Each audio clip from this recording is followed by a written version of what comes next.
John Brown 是在线旅游平台 Agoda 的首席执行官。2020年受新冠疫情影响，Agoda 业务受到重击，Mr. Brown 削减了公司各项开支，包括裁员、放弃部分个人薪资等。今年以来，随着全球疫情得到有效控制，旅游业也在缓慢复苏中。Mr. Brown 带领 Agoda 积极进行产品创新，推出了众多能够应对疫情环境的灵活服务。但挑战仍然巨大，面对挑战，John Brown 会有怎样的思考与远见？让我们一起欢迎 Agoda CEO John Brown。Hello, John. It's our pleasure to have you speak on TravelDaily Conference. So before we start, I would like to invite you to say hi to our Chinese audience. Thank you. Hi, everybody. It's great to be here. Thank you, Charlie. And above all, I look forward to getting back to visit China soon. So welcome, everybody, and I'm looking forward to the discussion. Okay, thank you very much. As we all know, over the past 2 years, the COVID-19 pandemic has seen the factor as well as the world greatly impacted. The latest research from WTTC estimates that up to $75 million are at immediate risk. The research reveals a potential travel or tourism GDP loss of up to 2.1 trillion in US dollars in 2020. But the positive sign we see now is that with the rise of vaccine rate around the world, many countries have opened up the border to fully vaccinated foreign travelers. So talking about the Thailand, we know actually recently Thailand has laid out its nationwide reopening plans. Do you think that when do you think the international travel come back to pre-pandemic level for Thailand? And do you have any expectation on how Agoda business will benefit from this new travel scheme? Thank you. Yeah, sure, Charlie. So a couple things. One, I would say that travel will come back to Asia and in particular to Thailand. The real reopening of travel is dependent upon the rollout of the vaccine. So as we know, Asia has been a little bit behind the rest of the world in terms of where the vaccine levels are. I think in Thailand now it's at about 20%. But as you said, yes, by all means, once we have the Sandbox going from 2 weeks to 1 week, as you pointed out, and then having no quarantine whatsoever come November 1st, you will most certainly see international travel come back. What we've seen on Agoda, we are participants in the Sandbox product, whereby people can come to Phuket, for example, and stay for 2 weeks under a very loose quarantine where they can pretty much go anywhere they want to go. That program has been very successful. And the minute they announced the shortening from 2 weeks to 1 week, you really saw bookings begin to take off even more. So Agoda will certainly benefit from the international travel, mainly because we've partnered with the government and we've built the ASQ product and the Sandbox product, and we'll continue to adapt to anything else that the government needs from us. Yeah. People want to go back. The minute you see any government announce some sort of eased restriction, like an example was the route from Singapore to Hong Kong, when they announced the reopening of that several months back, we saw literally a 14x increase in the searches on Agoda for that route. So you can really see that people are really, really eager to get back out there and travel. Okay, so talking about the impact of COVID-19 pandemic on travel, travel executive forecast a permanent reduction in business travel due to COVID-19 of around 15%. The implosive growth of video conferencing also makes some business travel even unnecessary. So what's your take on this? How this trend will impact the global travel business? I think that there will be a permanent impact on global travel. As I say it, there's no, pardon me, there's no real substitution for a proper face-to-face meeting or building a relationship by being face-to-face with somebody. So you will always have some of that. But even if I look at my own example, I would travel back and forth to the US maybe 4 times a year, to the US or to Europe because of booking holdings work. And I think you're going to see that we don't need to travel that much. As you said, Zoom calls, they work really quite well. So I would expect that there will be some permanent substitution where people are using Zoom calls rather than hopping on a plane. Okay, yeah. So do you think that it will have some impact, some financial impact to Agoda and the OTA's financial performance? would have a little bit, but not too much. Agoda has generally been a leisure traveler brand. People traveling internationally to and from Asia or around the rest of the world, people going for weekends. So it would have a little bit of an impact, but really we've generally been a leisure travel brand predominantly. As we see, actually many travel companies are going bankruptcy and many people lost their job over the past 2 years. So what lessons the travel industry should learn from dealing with the crisis? And what can make the business even stronger than before? That's a great question, Charlie. I would say there are a couple of things right off the bat. One of them is pivoting and the other one is partnering. And what I mean by that is when the pandemic hit, of course, everybody had to drop everything because many of their initiatives were they were no longer relevant. So Agoda, for example, had to say, let's not work on getting tourists from the US into Asia because that's not going to happen anytime soon. But on the other hand, we said, let's figure out how we can provide products like either a hygiene product so people can know that they're checking into a clean hotel, or partnering, for example, with the government in, as we said, Thailand or the Philippines or Hong Kong to make sure that we can participate in either voucher programs or in ASQ programs. And I think the lesson is that we in the travel industry, if we are nimble, like the best of us are, and we are willing to look at each other freshly and come and approach each other with new ideas, we can get through a crisis even as bad as this one. And this is the worst travel crisis anybody has seen. But look, it's been a while. It's been really, really hard. But we're going to come out of this one, I believe, stronger than ever, having learned again how to reignite these partnerships across all the different people who have an interest in making travel a success. Okay, thank you very much. As we see, actually, most of Asian countries are slow in reopening the borders to international travelers. Domestic travel and short-haul tours are gaining more momentum now and further accelerating the growth in local tours and activities. So in adding more inventory in this segment, do you prefer to build a direct partnership with local providers or work with major players like Klook and Viator to access more resources to better serve your customers? So we look at it from pretty much all points of view. We typically, if we're going to keep adding to our travel platform, and that is one of the things that we are passionate about, is making sure that whatever travel product a person's going to want, that we'll be able to offer on Agoda.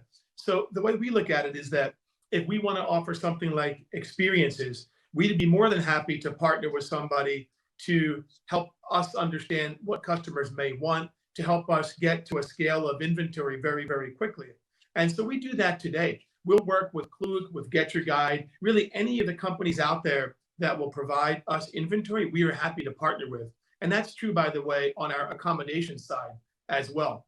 And then eventually, what we typically do is we will go off and contract additional supply ourselves because we know from our own customer base exactly what people need and exactly what they don't need. So we will certainly partner with anybody, but we will be very aggressively building out product ourselves as well. Okay. So are you seeing a strong trend of cross-selling the local tour activities and together with your hotel products? I'm not allowed to talk about the specific numbers, but I'm actually pleasantly surprised that even when I look at the numbers today, that a fair number of people are booking either multiple hotels together or flights and hotels or flights and travel attractions. So I think that once we begin to come back out of the pandemic, we will see a lot more of that. Okay, good. So while your parent company, actually Booking Holding, has been touting the idea of connected trip for years, and how this strategy has progressed on our Agoda side, as we see actually Agoda also launched the flight and the airport transfer booking service actually. So how did it help your business? So it helps our business quite a bit. We've managed to grow our flight product very quickly. And like I said in the prior answer, we do see more people than I would have expected attaching hotels to the flight bookings or attaching multiple hotels to the flight bookings. So I know it's clearly a stated ambition for Agoda as well as for Booking.com and Booking Holdings overall. Like we say again and again, we believe that if customers want to book these things together, they're going to want a seamless experience. They're going to want everything to be in a shopping cart so they can see each of the components of their trip there together. They can cancel one piece of it, add another piece of it. So we definitely see that that's the way of the future. And we're very happy with what we see in terms of how customers are responding to what we've been offering them so far. Okay, so in terms of helping customers to booking all these different trips, so are you consolidating all the booking record into one big booking record or still the different booking record? We think that the future is that people will want them together in one shopping cart. Now, whether you decide to keep a separate record on the back end is up to you, but people will most certainly want to see a product where it's not that, oh, I made a hotel booking yesterday and a flight booking 2 weeks ago, and one of them is in one place and one of them is in another place. For us, the real definition of the connected trip is that you see everything together in one spot and you can manage it accordingly. You can call customer service and look through your list and say, I want to change that, I don't want to change this. So really the connected trip, as Glenn always calls it, that really is critical to the path forward, we believe. Yeah, make the people actually much easier to travel and to change their travel plan. Yes. I agree. Otherwise, it really is just making multiple separate bookings, which might be useful, but it really is hard to manage 15 different components of your trip in 15 different pages when you're actually on vacation. It really is a nice thing to say, here it is, and this is exactly what I'm doing next and exactly what I need to change, for example. Okay, thank you. So with Google adding more travel-related service in recent years, and companies like AirAsia going beyond travel, and what strategic positioning plan do you have for Agoda in the next 10 years? Are you going to work with the so-called crossover players to provide more value to your users? So yeah, we have been very open with partnerships, and we'll partner with really any company or any government if we really believe that it's something that will deliver value to our customers. So we've always partnered very closely with Google on search, on Hotel Finder, on Google Flights, etc. And we'll continue to partner with them most certainly. And as you know, we have other big partners around the region, several of which are in China, and we're very happy to partner with them. Again, if it's going to bring something to our customers like heightened inventory, or if it's going to bring something to that partner like inventory for them or front-end exchanges. So we will most certainly continue doing that. Okay, yeah. Booking.com had launched actually a fintech arm with local teams in Amsterdam and Shanghai. And what role do you think Agoda can play in Asia Pacific to help Booking.com expand financial offering and improve operational efficiency for Booking Holdings? I think there's a whole lot we can do. Agoda's been around for 15 years. We've had a merchant model for pretty much the entire time. So when it comes to understanding fintech and taking out a lot of that friction in travel, whether it's high cross-country fees or whether it's friction on the booking forum where you can't seem to get your payment method recognized, we've been a leader in that space in Asia really since day one. And we continue to spend a lot of time on innovation with regard to fintech. A lot of it, again, just purely taking out that friction of travel, which we think we've done a very good job at. Or you look, though, at another product. When we talk about pivoting, we had built a product which would allow hotels to accept credit card payments effectively on an Agoda network. And it was actually kind of hard to do from the regulatory point of view. But we pivoted, and what we made instead is we made an internal virtual credit card product where now we pay all of our suppliers using a virtual credit card that we self-issue. So it really is an innovation. It's delivering a lot of value for all of Booking Holdings. And that's just one of many examples where the innovation came out of Agoda in Asia based upon a lot of work we had done, but it was very quickly applicable to the other brands in the group. We're very proud of that, and we'll keep doing that. Okay, because Agoda has been very experienced. Okay, thank you. So the Expedia Group is integrating its separate loyalty program under subsidiary brands into one program. And the Booking Holdings has been expanding its Genius loyalty program to brands like Priceline, Kayak, and Agoda. So how do you see the strategic value in consolidating the group's loyalty and membership program? And what are the challenges in doing that? So we certainly see a lot of value in bringing that together. We believe that if somebody is a customer on one Booking Holdings brand, they should be easily recognized as a great customer on another Booking Holdings brand. So to that end, for example, if you're booking on Agoda, you will see the great genius rates that Booking.com has contracted for their customers. You will see those rates on Agoda, and now increasingly vice versa as well. Because again, we believe that if somebody has earned a degree of loyalty within the Booking Holdings group on one brand, it should automatically cascade to another brand. It's challenging in that you have to make sure that you understand what customers want on one site, make sure that you apply that to the other website, make sure that you don't somehow dilute any of the allegiance that a customer might have to your own brand. But we've been doing a great job at Holdings, and we really do see that the more we can expand the Booking.com Genius program to us or the Agoda Cash program that we have to the other brands, the more we win. So we just want to make sure that all of our customers can benefit as much as possible from everything that Booking Holdings has to offer. It's give to customers more choice of shopping among the different sub-brands of the Booking Holdings, right? Yeah, that's the name of the game. And we want to connect that together as much as possible. So again, that people can feel that, if they're a loyal customer on Agoda, they're going to feel like a loyal customer on Booking.com as well. Okay. The Korean travel unicorn Agoda is also invested by Booking Holdings. The company is planning IPO worth of more than $4 billion US. So the company is much more like a mixture of OTAs, PMS provider, and hotel chain. Definitely, OYO is another example who are consolidating the hotel business and also the online business. So we see also Kayak launched a branded hotel earlier this year in Miami. So will Agoda expand its operation in similar ways? Do you think the line between online business and hotel operation will continue to be blurred in the future?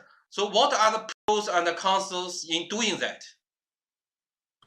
Well, I think there's, or maybe more than one, but the one that I talk about a lot, which is particularly relevant now in a time where people are concerned about hygiene and COVID, is the ability to go into a hotel with your mobile app and check in directly from your mobile app, not needing to go to the front desk, walking directly to your room, scanning your telephone and getting into your room, ordering room service from your phone. That's something that is a wonderful travel product. It would take a lot of friction out of the travel experience with regard to accommodations.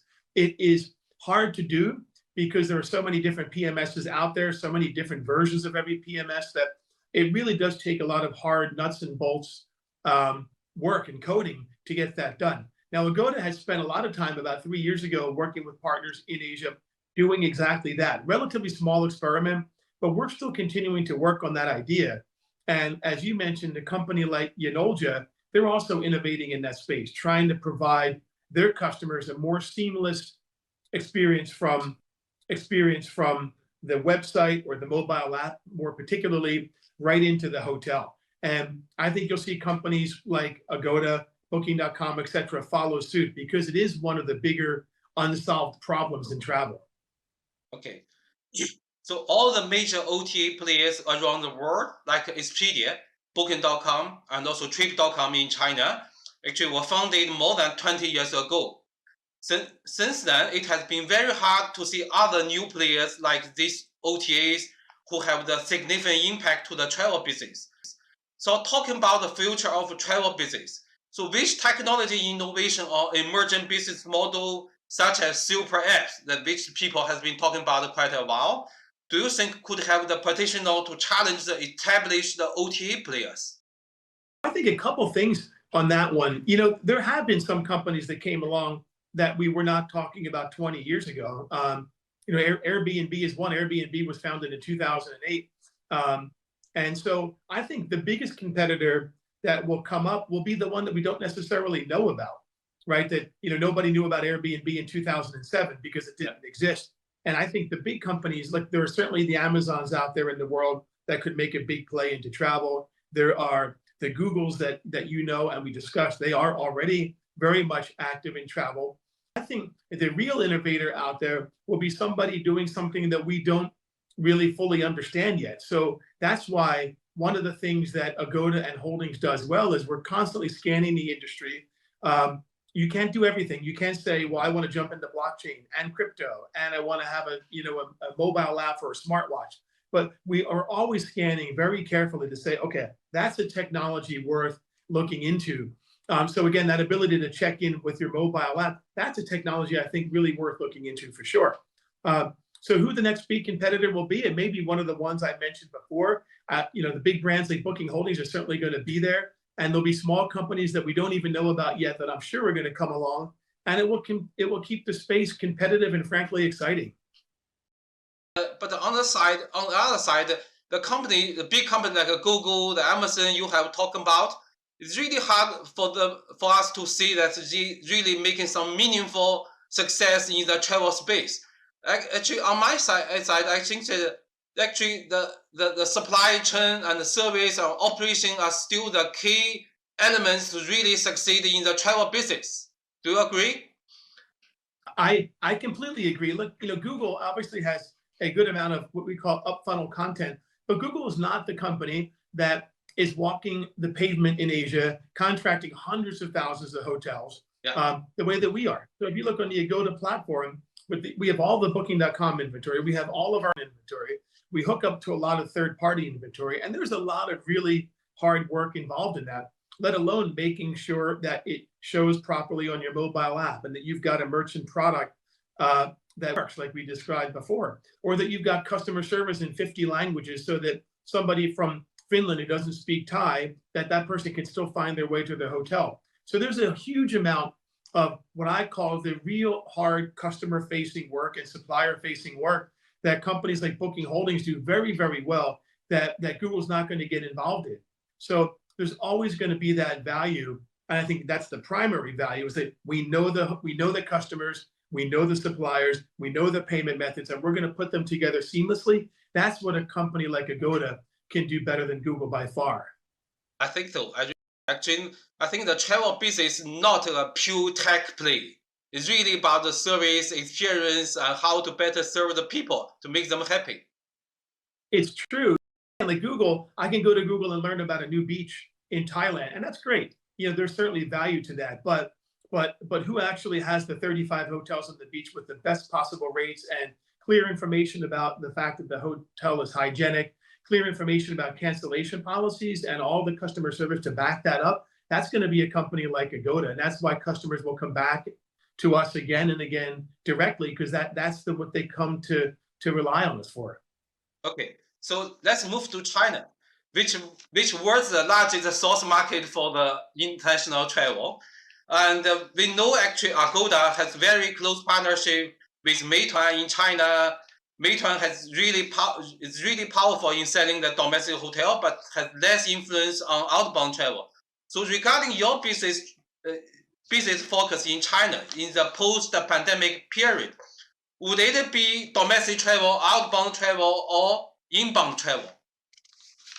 For us, it's going to be all of the above. So, first of all, you would think that Chinese going outbound from China into the rest of Asia and beyond, they will find by far the best inventory on Agoda or Booking.com, because again, we have inventory all around the world, really much better prices than any other competitor. So outbound is always a space we feel very, very comfortable with, and people come back to us for again and again. Now, domestic is an area where we've improved a lot, though. Again, you mentioned Meituan, because we partner with Meituan, and now we have access to a lot more domestic inventory that we never had. So there's the great symbiosis there, that Meituan has access to all of this inventory all around the world that we have. We have access to their domestic inventory. And when it comes to inbound, well, then we already have a lot of that foreigner-friendly inbound inventory anyway. And again, a lot more of the local inventory via Meituan. So we expect that trend to continue. As you know, of course, China outbound hasn't been particularly big in the last year and a half because of COVID. But when that does come back and people start traveling out of China, then we're ready, and all that inventory is prepared and ready to go at the best prices that people have seen in ages. Okay, that's all a question on my side. So looking forward to welcome you in person on our next events. Thank you very much. Count me in, Charlie. Thank you. Thank you. Bye. Bye.